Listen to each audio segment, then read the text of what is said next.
avoir une brèche, mais nous croyons à la majesté et à la puissance du Saint-Esprit qu'il va inspirer tout un chacun qui vont passer après nous.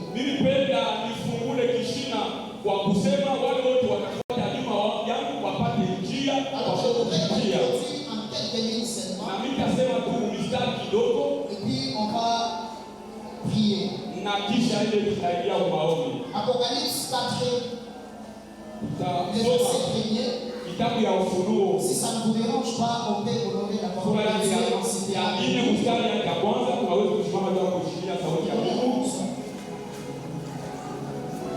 La Bible déclare: après cela, je regardai et voici une porte était ouverte dans le ciel. Et la première voix que j'avais entendue comme le son d'une trompette et qui me parlait dit: monte ici, je te ferai voir ce qui arrive, ce qui doit arriver dans la suite.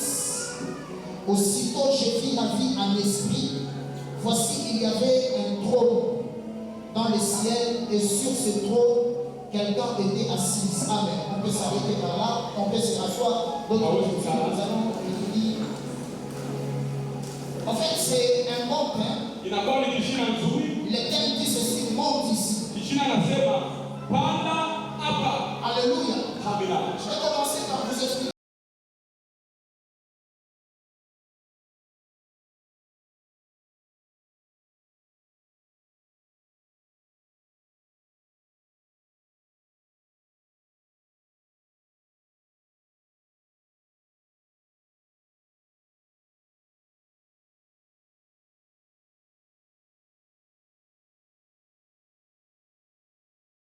De prêcher, il arrivait même à certains prédicateurs d'avoir la peur de prêcher sur ces livres. Parce que pour les autres, le livre d'Apocalypse, c'est un livre qui faisait tellement peur. Et c'est pourquoi quand vous lisez dans Apocalypse 1, le verset 3, la Bible est en train de dire: heureux ceux qui entendent. Donc la première des choses, quand on fait face au livre d'Apocalypse, ce qu'on doit sentir, c'est d'être heureux parce que c'est un merveilleux livre qu'on est en train d'écrire. Et j'y vais très rapidement. Par exemple, dans Apocalypse 1,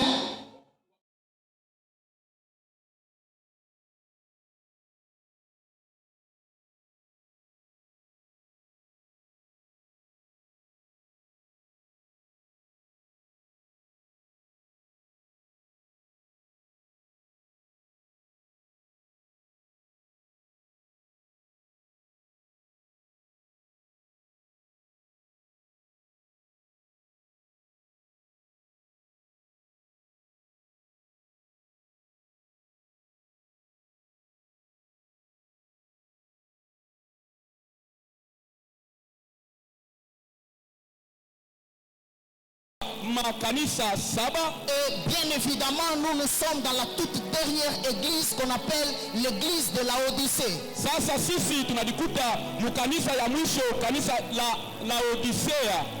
Et arrivé dans le 4e chapitre où se trouve notre thème, la Bible déclare: monte ici. Je te ferai voir ce qui doit arriver dans la suite des temps. Quand vous lisez ce passage, ce passage ne parle pas de l'ascension spirituelle, de l'ascension spirituelle, mais ça parle de l'enlèvement. Je voudrais maintenant que vous puissiez établir une différence entre l'ascension et l'enlèvement. Donc il est en train de, il ne parle pas de l'ascension, mais il parle de l'enlèvement. Et j'aimerais vous faire comprendre une chose. Jésus apparaît à Jean. Lorsqu'il apparaît, il parlait en ligne. Et quand il l'a dit, monte ici. Frère, voir ce qui va arriver. Dans la suite du temps, le même mouvement de monter, c'est le même mouvement qui s'était passé. Alors je voudrais aujourd'hui commencer par là. Vous parlez en quelque sorte. En quelque sorte, quelque chose sur l'enlèvement. Parce que le thème s'appelle l'enlèvement. Déjà, ce que vous devez savoir. Alléluia. Ce que vous devez savoir, l'enlèvement n'est pas un mythe. N'est pas une fable. Mais l'enlèvement c'est une vérité. C'est une vérité. Nous allons chercher vous et moi comprendre ça. Lorsqu'on parle de l'enlèvement, en grec ça veut dire arpazo. Merci beaucoup. Accent. En grec, ça veut dire arpazo. Et arpazo veut dire ceci. Tirer ou arracher de force. Alléluia. Donc quand il s'agit de l'enlèvement, l'enlèvement se fera non dépendamment de ta volonté, mais dans la volonté de celui qui décide que l'enlèvement peut savoir lire. C'est comme ça qu'il se définit comme étant arraché de force. Il est possible que tu sois sur la table en train de manger ton foufou, mais que tu sois levé. Il est possible que tu es en train de parler avec ta femme. Et si ta femme, il est possible que l'homme puisse monter, que la femme puisse rester, ou bien il est possible que la femme puisse monter et que l'homme puisse rester. Alors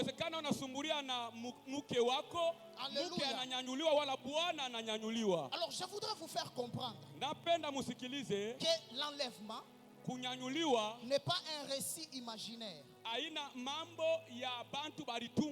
n'est pas une fable. Mais l'enlèvement est réel. Et nous devons vivre cet enlèvement. Comment le vivre si on ne se prépare pas pour rencontrer le Seigneur de gloire? Alors la Bible dit ceci. Pour qu'une déclaration soit dite vraie, elle doit être faite par la déclaration de 2 ou de 3 témoins. Nous sommes dans 2 Corinthiens 13, le verset 1er.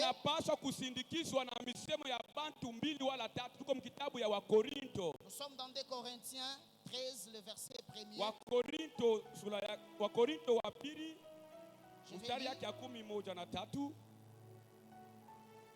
Écoutez ce que la Bible déclare, 2 Corinthiens 13, le verset 1er. La Bible dit: je vais chez vous pour la 3e fois. Toute affaire se réglera sur la déclaration de 2 ou de 3 témoins. Amen. Donc pour que tout ça me pour que nous disions que ça c'est vrai, il faut qu'il y ait la déposition de 2 ou 3 personnes. Alléluia. Amen. Est-ce qu'on peut y aller? Pour que nous puissions dire que quelque chose est vrai. Selon 2 Corinthiens, la chose doit être faite selon la déclaration de 2 ou de 3 témoins.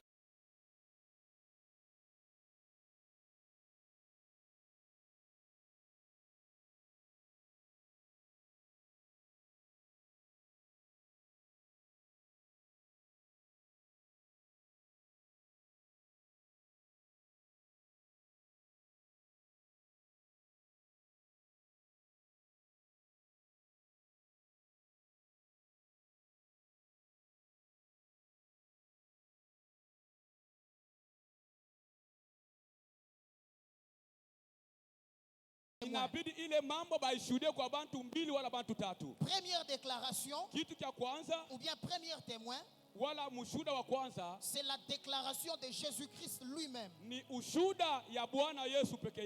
Nous sommes dans Luc 12, 36 à 40. Comme kitabu kia Luka sura yake ya 11 na 2. Je vous donne les passages rapidement parce que je n'ai pas le temps. Nous sommes dans Luc. Comme kitabu ya Luka. Luc 36. Luka 11 na 2. Jusqu'à 40. Mustari yake ya 13 na 6 nous allons le lire également dans Jean 2. Tutasoma kitabu ya Yohana wa pili 18 à 22. mstari yake ya 11 na 9. Jean 14. Yohana sura yake ya 11 na 4. 13. Na mstari yake ya 11 na 3. Matthieu 16. Matayo sura yake ya 11 na 6. 20 à 23. Tunaanza pa mstari ya 12. Le premier témoin qui a déclaré, na mshuhuda wa kwanza ule alisema, c'est Jésus-Christ. Ni Yesu. Voilà tous ces passages que je viens de vous donner. Na hii usomi yote natukia kumikaburia. Si vous les lisez tous, vous allez comprendre que Jésus a fait une déclaration. Wakati mtaisoma mtaelewa ke Yesu alisema hii mambo. Deuxième témoin, na mshuhuda wa pili, c'est les anges. Ni wa malaika. Actes des apôtres 1, 10 à 11. Kitabu ya tendo la mitume. Actes des apôtres 1er. Sura yake ya kwanza. Je vais lire ça. Mitasoma ile. Actes des apôtres 10 à 11. La Bible déclare. Et comme ils avaient les regards fixés vers le ciel pendant qu'ils s'en allaient, voici des hommes vêtus de blanc, leur apparirent et dirent, hommes galiléens, pourquoi vous arrêtez-vous à regarder au ciel? C'est Jésus qui a été enlevé. Alléluia. Amen. C'est Jésus qui a été enlevé. Et ça continue en disant, c'est Jésus qui a été enlevé au milieu de vous, reviendra de la même manière que vous l'avez vu aller au ciel.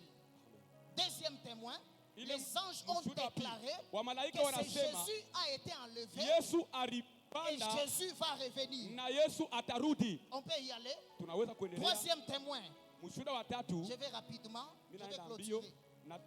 Troisième témoin, alléluia. Troisième témoin, c'est Paul. Ni Paulo. Philippiens 3:20. Dans Philippiens 3:20, vous allez lire ça également à la maison. Quatrième témoin, c'est Pierre. Ni Petro. Vous allez lire ça dans 2 Pierre. 2 Pierre 3.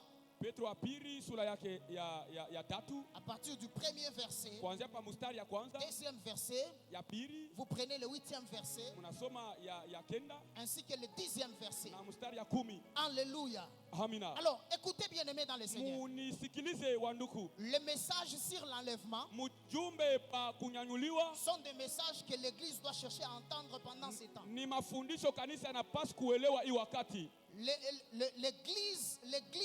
L'église est en train de se rapprocher.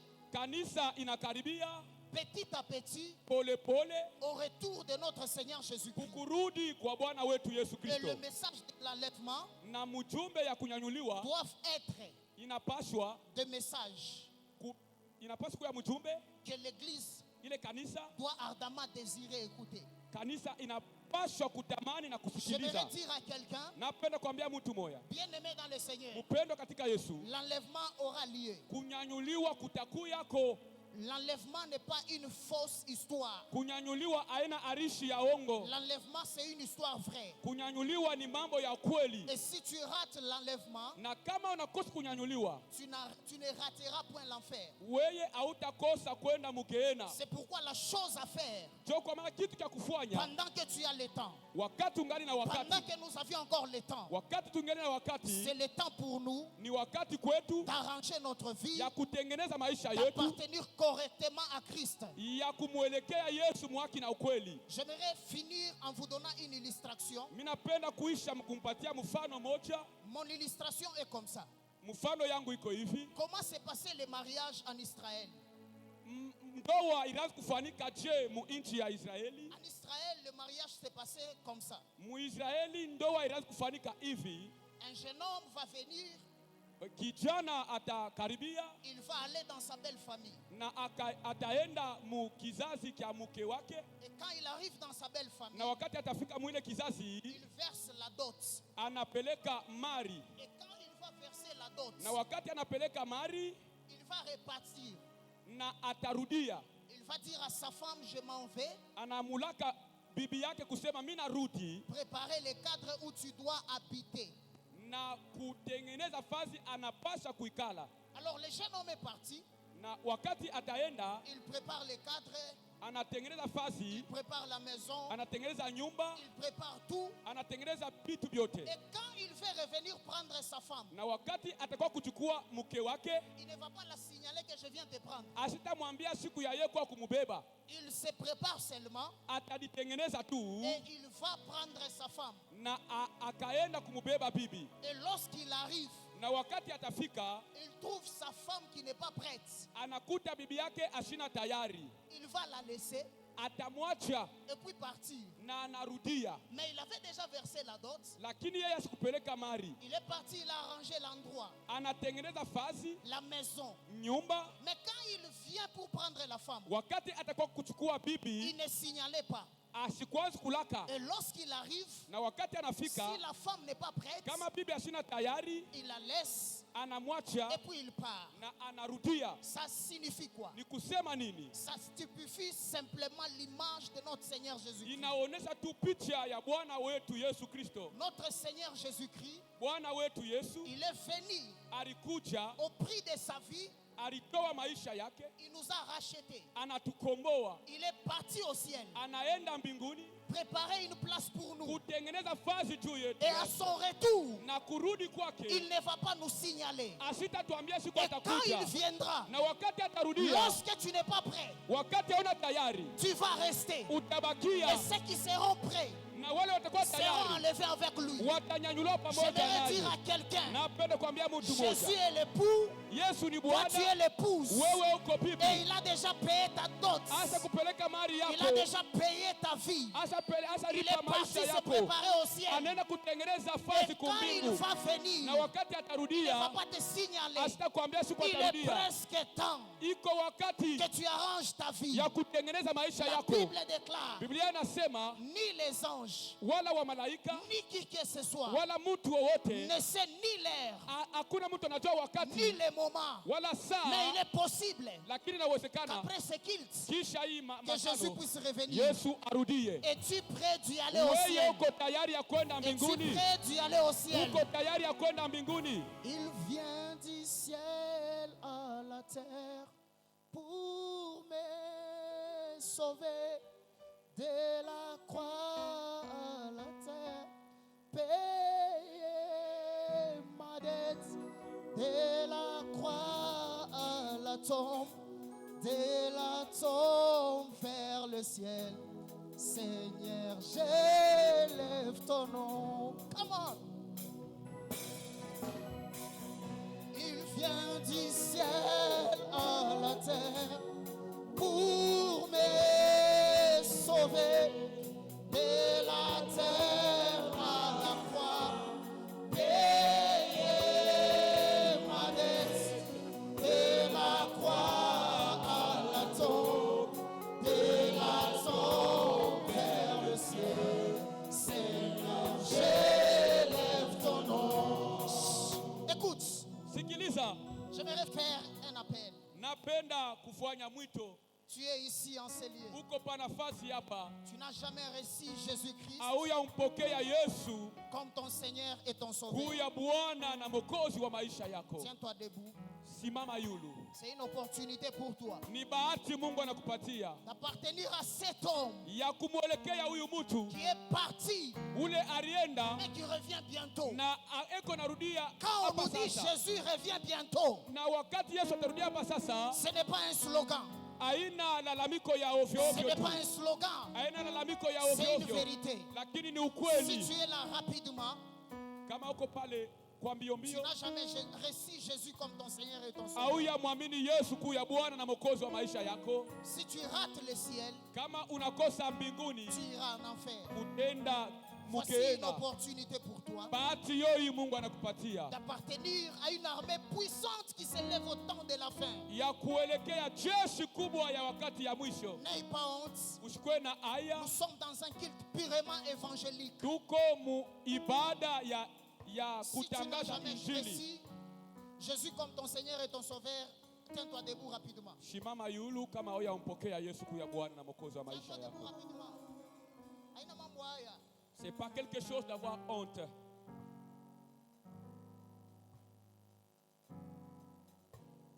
jamais confessé Jésus-Christ comme son Seigneur et son Sauveur? Nani ashiakiri Yesu kuya Bwana na Mwokozi wa maisha yake? Tu es là? Uko pale? Rapidement. Kwa haraka. Pendant que je suis en train de parler, wakati niko nasema, je suis en train de sentir le ciel s'ouvrir. Niko nasikiliza mbingu kufunguliwa. Et l'onction prophétique est ici. Na upako ya unabii inakuya nafasi hapa. Je sens Dieu. Na shikia Mungu. Papa, donnez-moi un bon son.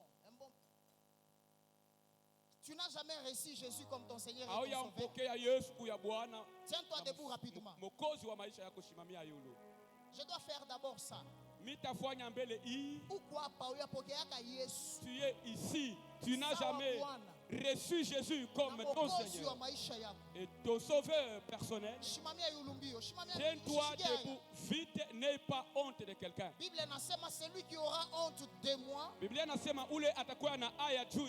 j'aurai aussi honte de lui. Je voudrais que tu te tiennes debout.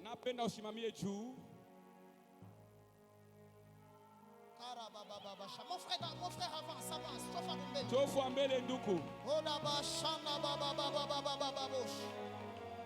Que Dieu vous bénisse, mon frère. Tenez-vous toujours là-bas. Non, toujours là-bas.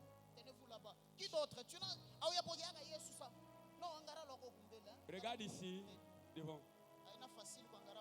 C'est pas facile de regarder. Tu es là, tu n'as jamais reçu Jésus comme ton Seigneur et ton Sauveur. Avance, mon frère.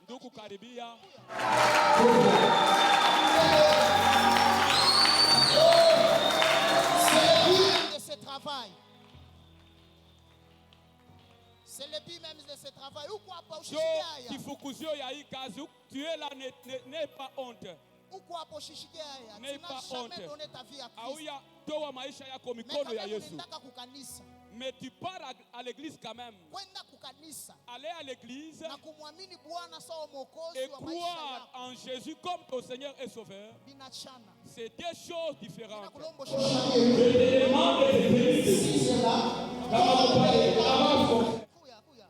Que Dieu soit loué. La Bible déclare.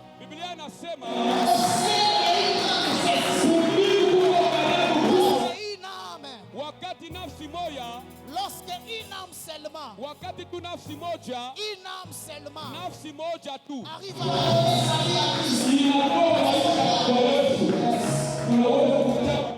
tu es là, je n'attends que toi.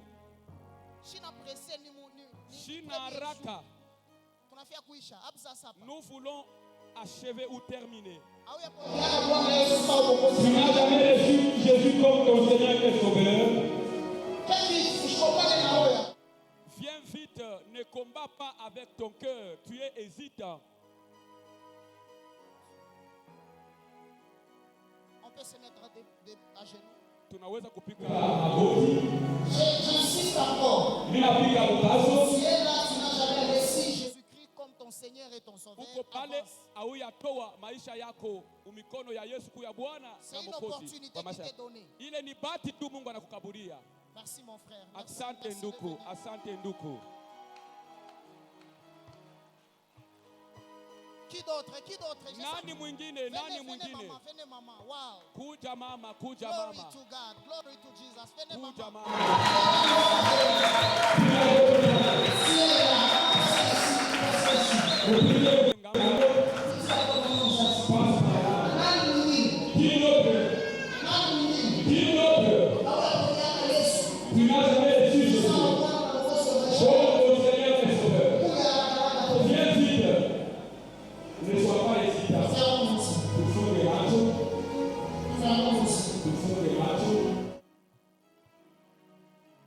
Je vais inviter,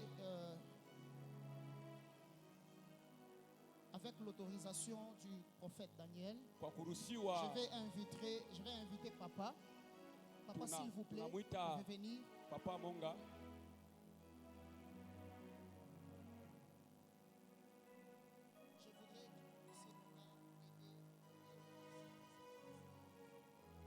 Je voudrais napenda mubaombe. Mnaangalia mbele. Mnaangalia kwa baba Mungu mbele. C'est quelque chose de très important. Ce que vous venez de faire, c'est une très grande chose. C'est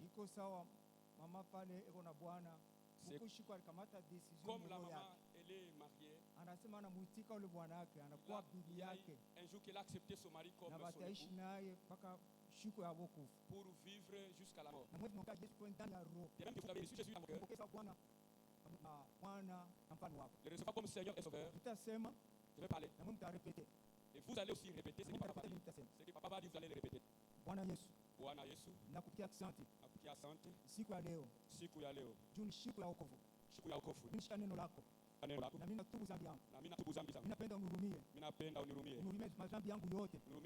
Kwa masiku yangu yote niishi na kufika leo. Ninapenda damu yako. Bwana Yesu. Ile mwanga msalaba wa Golgotha. Inioshe. Inisafishe. Nitakase. Nitembee karibu na Mungu. Siku ya leo. Mie. Nitatea jina lako. Mimi Joseph Monga. Mimi nakuamini leo Bwana Yesu. Mimi nakupokea ndani ya roho yangu. Sawa Bwana na Mwokozi wangu. Siku yote ya maisha yangu. Mimi napenda unichunge. Zima wangu wote. Nishika kwa chini. Nishikapotee. Na mimi naomba hivi. Kwa jina la Bwana Yesu Kristo. Amen.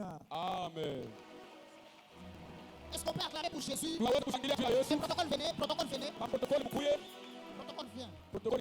Il y a une fête au ciel. Est-ce que nous pouvons célébrer cette fête? Nous avons les identités. On va les encadrer ici. Que Dieu vous bénisse. Que la grâce de Dieu soit avec vous. Soyez bénis mes frères. J'entends Mujinga. J'écoute le nom de Mujinga. Mujinga est où? Mujinga. Même si vous êtes assis, venez.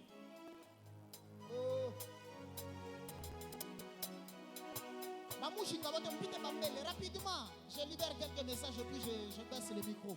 Mujinga mupite kumbele.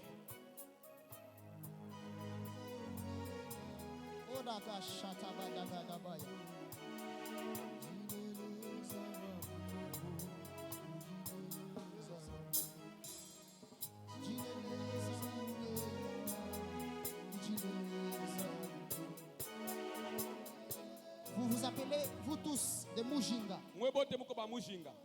Qui est Mujinga qui connaît Mami? Nani Mujinga anamujua Mami?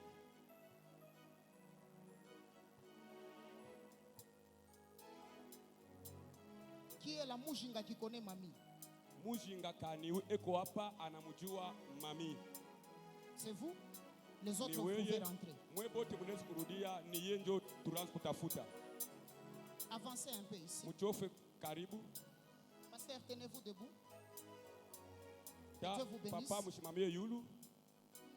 Pendant que je suis en train de parler, je suis en train de voir quelque chose se passer dans votre vie. Et la chose que je vois se passer dans votre vie, je suis comme en train de voir un combat. Mais le combat, c'est exactement à la place où vous priez, où il y a l'œuvre. Qu'est-ce qui se passe? Vous avez comme des menaces.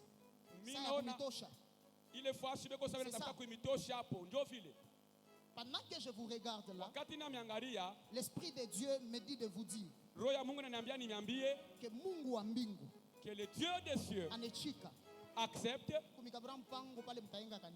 de vous donner une parcelle de l'église. Dieu m'a dit ça. C'est une prière que vous avez faite. Je vous vois comme avec les intercesseurs. Vous avez prié. Vous étiez en train de dire à Dieu, Seigneur, donne-nous un endroit où nous serons stables. J'entends ces prières. Mais pendant que je vous parle là, l'Esprit de Dieu me dit de vous dire que Dieu a accepté aujourd'hui même de vous donner une parcelle. Parce que quand vous élevez votre main, je suis en train d'entendre un nom. Le nom que j'entends un nom de Monga. Monga c'est qui? Monga c'est qui? Monga Sami. C'est mon ancien. Pardon? C'est l'ancien de C'est l'ancien, il est où? Ni musée wa kanisa. Passez là-bas. Moins de parler. Parce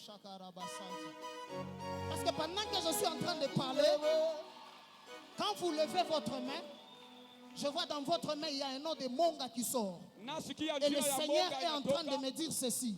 À cause de la fidélité, à cause de votre fidélité à l'être de Dieu, les deux de Dieu me dit il accepte et vous visitez. Et sa visitation ne passera pas seulement par vous. Ça va passer parce que aussi je vois sur c'est Monga. quelqu'un qui est trop fidèle à vous. Il est trop fidèle à vous. Et Dieu me dit ceci, qu'il a accepté de vous accorder la parcelle. Et cette parcelle-là, je vous vois construire quelque chose de très bien. Pendant que vous mettez votre main à l'air, j'entends encore un nom. Le nom que j'entends, c'est le nom de Makonga. Vous connaissez quelqu'un qu'on appelle Makonga? Vous le connaissez? C'est qui? C'est ma grand-mère. C'est votre grand-mère. Elle s'appelait Makonga. Elle est là où non, elle est déjà décédée. Voilà pourquoi j'ai dit elle s'appelait. Parce que je ne la vois pas parmi les vivants. Je suis en train de voir quelque chose. Quand vous levez votre main, pendant que je voyais le nom de Makonga, j'étais en train de voir un grand combat. Et ce combat que je parle, Bukasa c'est qui? Bukasa c'est qui? C'est votre père. Votre père s'appelle Bukasa. Dieu est là, Dieu est là. Dieu est là. Papa, je vois Dieu sérieusement vous faire beaucoup de bien parce que Dieu a accepté de briser le loi qui vous limitait de persévérer.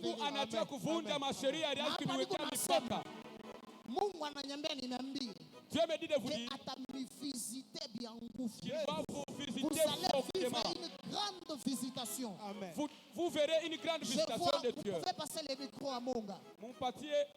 Dieu accepte de vous récompenser à cause de votre fidélité à côté de l'homme de Dieu. Pourquoi Dieu accepte de vous récompenser? Je suis comme en train de voir un vent. Dans ce vent qui a soufflé, il y a d'autres qui sont partis, mais vous avez décidé de rester. Et pendant que je vous parle là, Dieu me dit qu'il veut vous récompenser. Qu'il veut réellement vous récompenser à cause de la fidélité de l'homme de Dieu.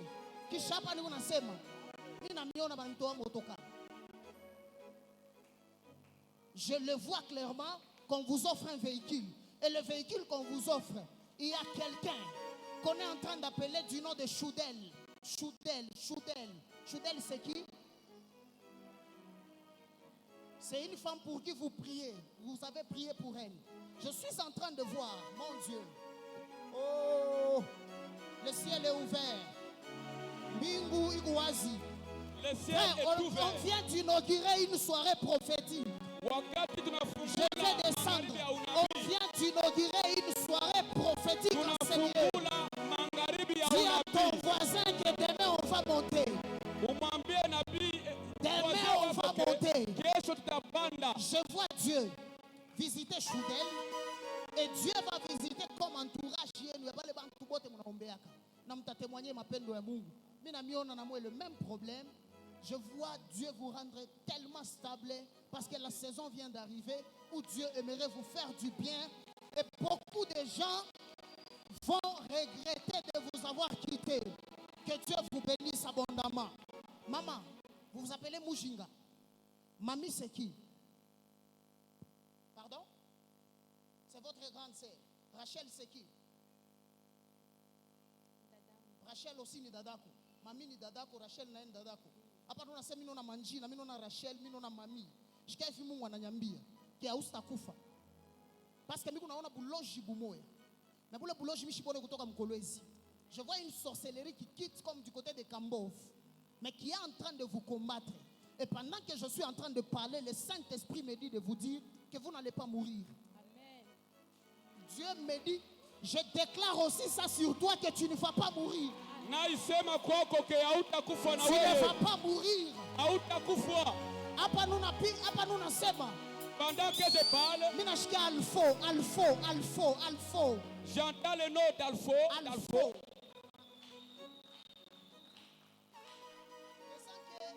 Le temps commence à me déranger. Maman, je vais continuer demain. Je n'ai pas le choix. Maman, Dieu me dit que vous n'allez pas mourir. Et pendant que je vous parle, Dieu essaie de vous essuyer les larmes. Je vous vois pleurer. Mais quand je vous vois pleurer, je suis comme en train de voir une vie instable. Je suis en train de voir un combat lié à une instabilité. Quand je vous regarde là, vous n'êtes pas stable. Il y a beaucoup de choses qui ne marchent pas dans votre maison. Mais c'est que pendant que je suis en train de parler, le Seigneur me dit de vous dire qu'il est en train de vous essuyer les larmes.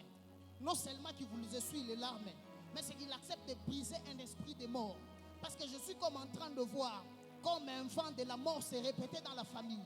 J'ai vu comme déjà mourir. Mais chez vous, Dieu a refusé. Et Dieu me dit qu'il va vous justifier et qu'il va combattre pour vous. Je le déclare aussi sur toi que tu ne mourras pas. Tu ne mourras pas au nom de Jésus. Tu ne mourras pas au nom de Jésus.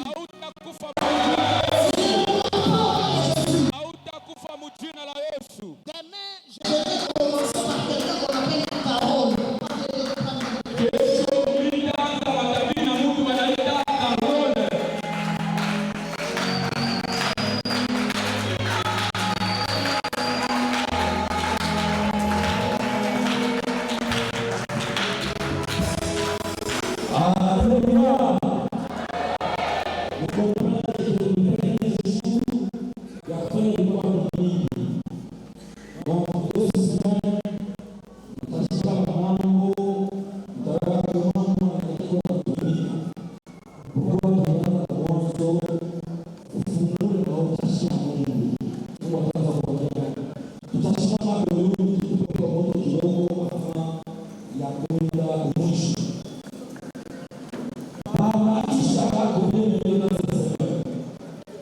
Ah,